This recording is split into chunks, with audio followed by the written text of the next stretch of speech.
राजकुमारी जी, आप यहाँ स्नान कीजिए। मैं रात्रि के विश्राम की व्यवस्था करके आता हूँ। जी महामंत्री।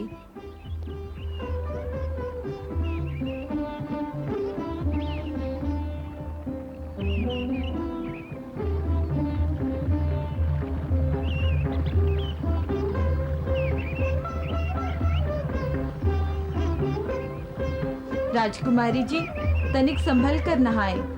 अनजान नदी है, पता नहीं कितनी गहरी हो। हाँ हाँ वृंदा, किंतु एक डुबकी तो लगा लूं।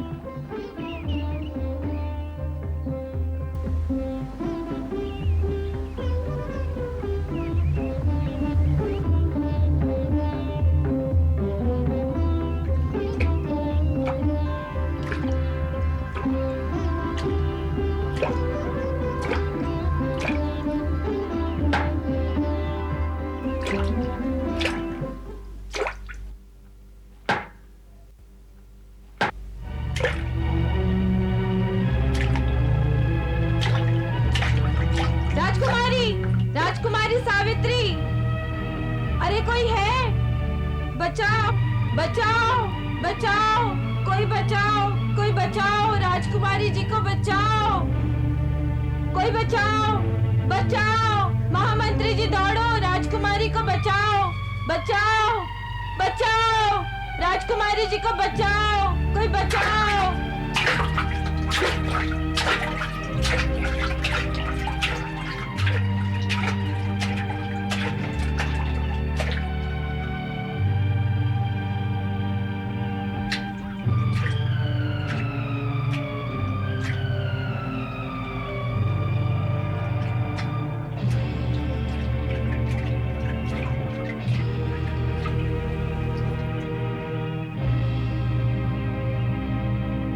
वृंदा, लगता है राजकुमारी के पेट में पानी भर गया है। जी महामंत्री जी, मैं अभी इसका कोई उपाय करती हूँ। शीघ्र करो।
राजकुमारी जी, आप ठीक से तो हैं? जी महामंत्री, मैं ठीक हूँ।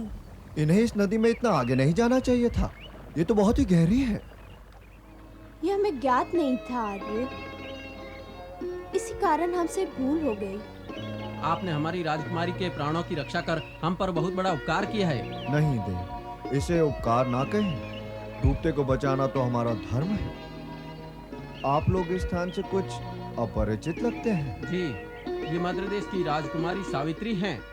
अपने पिता श्री अश्वपति महाराज की आज्ञा से देशाटन को निकली हैं। मैं उनका महामंत्री सुमंत हूँ। और आपका परिचय? मैं सत्यवान हूँ आर्य। यहाँ निकट ही वन में हमारा आश्रम है। तो आर्य, आप ऋषि पुत्र हैं? नहीं राजकुमारी, मेरे पिता श्री धुमतसेन शाल देश के राजा थे। दुर्भाग्यवश उनके नेत्रों की ज्योति जाती रही और शत्रुओं ने उन्हें दुर्बल जानकर उनका राज्य छीन लिया। बस तभी से हम इस तपोवन में रहते हैं। कैसा विचित्र संयोग है। मैं अभी आपके पिताश्री से मिलकर आ रहा हूँ। आज रात आप ही के आश्रम में विश्राम करेंगे। ये हमारा सौभाग्य है महामंत्री जी। समिधाएं एकत्र करके मैं आपको आश्रम की ओर लिए चलता हूँ। अमर कथाएं, ये अमर कथाएं।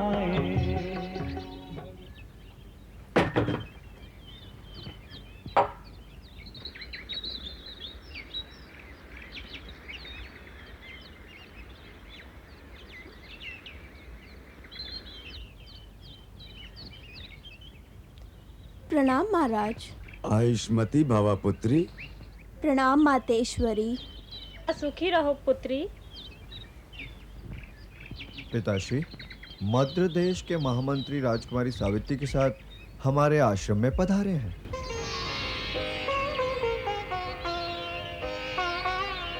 तो महामंत्री जी, सत्यवान से आपकी भेंट हो ही गई। महाराज, कुमार सत्यवान ने हमारी राजकुमारी को डूबने से बचाकर हम पर बहुत बड़ा उपकार किया है। यदि राजकुमारी सावित्री को कुछ हो जाता तो हम महाराज अश्वपति को क्या उत्तर देते? पुत्र सत्यवान, मद्र नरेश से कभी हमारी घनिष्ठ मित्रता थी। तुमने राजकुमारी की जान बचाकर हमारी मित्रता की लाज रख ली है पुत्र। देवी शैव्या, अतिथियों का समुचित सत्कार करो। चिंता न करें स्वामी, यथा योग्य व्यवस्था की जाएगी।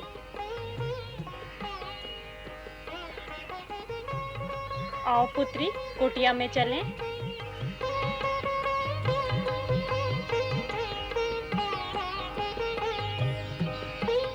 महामंत्री जी, आसन ग्रहण कीजिए। मैं आपके लिए जल लेकर आता हूँ। महामंत्री जी, आपका और राजकुमारी का राज्योचित सत्कार तो इस आश्रम में नहीं हो पाएगा। जो भी रुखा सूखा है आपकी सेवा में उपस्थित है। महाराज, आप किसी प्रकार का संकोच न करें। हमारे लिए तो आपका कृपा भाव ही सब कुछ है।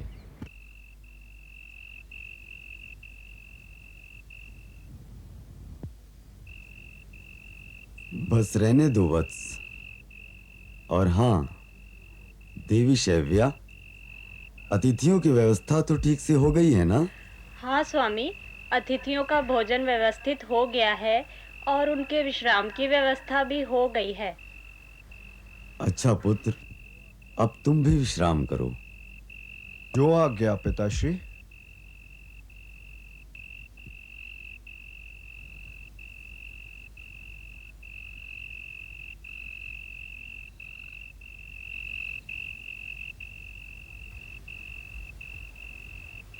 स्वामी, सावित्री अत्यंत सौम्य और सुशील कन्या है। उसकी वाणी भी बहुत मधुर है। वाणी ही नहीं, देखने में भी वह अत्यंत सुंदर है। साक्षात देवी लगती है स्वामी। काश हम भी उसे देख पाते। बड़ी इच्छा है स्वामी की, ऐसी ही कोई तेजस्वनी तथा रूपवती कन्या हमारे सत्यवान को वधू के रूप में प्राप्त हो। अत्यंत दुर्लभ कल्पना है देवी।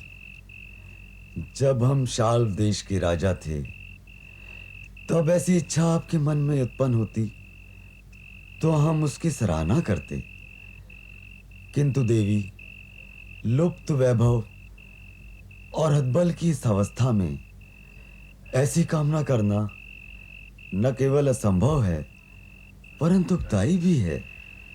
हाँ स्वामी, अब तो हमारी समस्त आशाओं और आकांक्षाओं का केंद्र हमारा सत्यवान ही है। जब वह समर्थ हो जाएगा तो शत्रुओं का नाश करके वह हमारा लुप्त वैभव पुनः प्राप्त करेगा। इसी आशा के बल पर तो जीवित हैं देवी।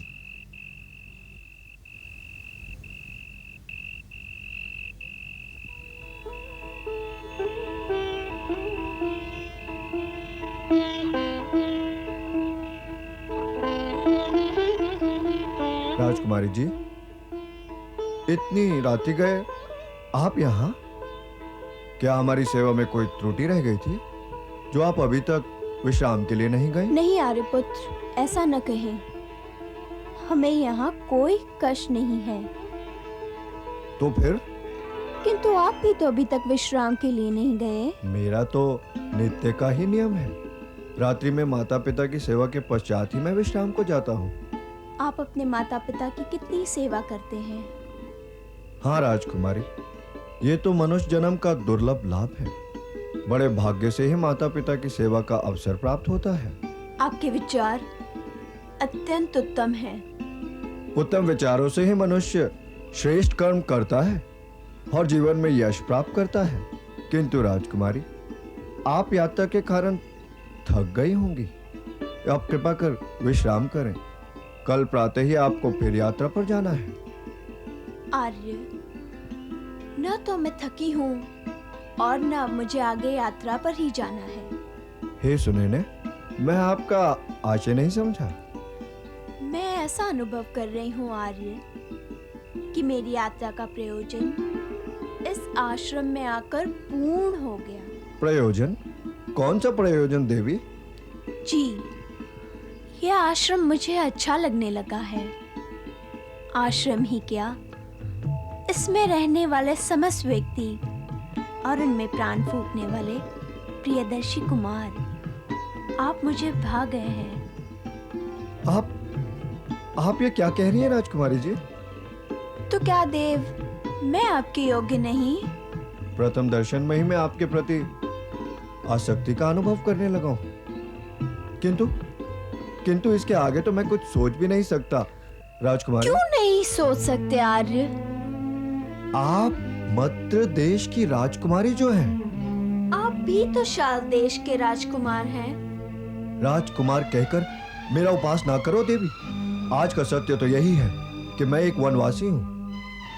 और हे सुमुखी, इस तपोवन में मेरे पास तुम्हें देने के लिए कांटों के अतिरिक्त और कुछ भी नहीं है, कुछ भी नहीं। हे आर्य, अब तो ये कांटे ही मेरे जीवन की सबसे बड़ी निधि बन गए हैं। मैं आपकी भावनाओं का आदर करता हूँ राजकुमारी जी, किंतु आपने मेरे प्राणों की रक्षा की है। आज जब नदी की धारा में आपने मेरा हाथ पकड़ा था, उसी समय मैंने आपका पति के रूप में वरण कर लिया था। प्रिय, मेरे मन में भी तुम्हारे प्रति सहज अपनत्व का भाव हिलोरे मार रहा है। अपने वर्तमान के कारण मन में जो संकोच थे, उसे भी तुम्हारी मधुर वाणी ने दूर कर दिए।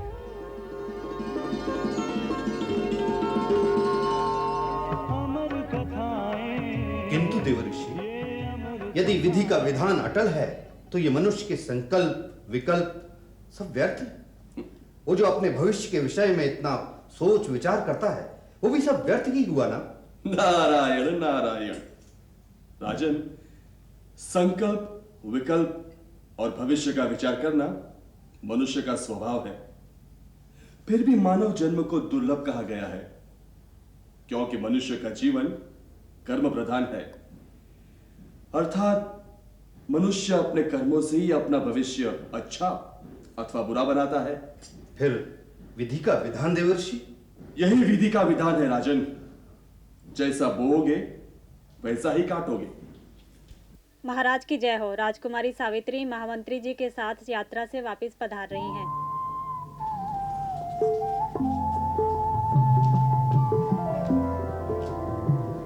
प्रणाम देवर्षि। यशस्वी भव। प्रणाम पिताश्री। आयुष्मान भव पुत्री। प्रणाम माताश्री। आओ पुत्री, आसन ग्रहण करो। महामंत्री जी, यात्रा तो ठीक रही ना? हाँ महाराज, यात्रा सफल रही। पुत्री, अपनी यात्रा के समाचार हमें सुनाओ। यात्रा बहुत अच्छी रही पिताश्री। हमने अनेक तीर्थ स्थानों की यात्रा की। वहां श्रेष्ठ ब्राह्मणों को यथोचित दान दिया। उसके पश्चात हम रमणीय तपोवन गए, जहां अनेक ऋषि निवास करते हैं। पुत्री सावित्री, अपनी यात्रा में क्या तुम्हें कोई ऐसा स्थान मिला जहां तुम सदैव रहना चाहोगी?